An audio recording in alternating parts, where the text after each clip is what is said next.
ते fresher party मस्त दाढी बिडी करून कॉलेजला निघालो.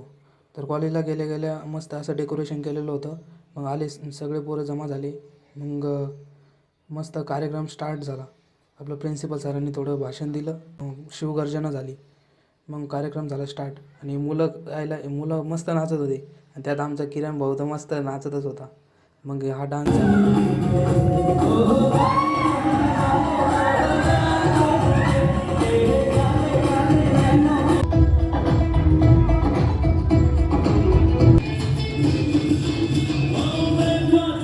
तर अशा प्रकारे सगळे डान्स झाले. मग त्यानंतर रॅम्प वॉक झाले मस्त मस्त असे. त्यानंतर या मुलांनी तर नवीनच ट्रेंड आणला होता. मस्त ते धुरंधरमधलं खूप काय असतं ते झालं ते. मग त्यानंतर खूप थोडेसे भांडणं झाले. मग त्यानंतर मॅनेजमेंटने कार्यक्रम रद्द केला होता. आजच्या ब्लॉगमध्ये एवढंच. भेटूया लवकरच.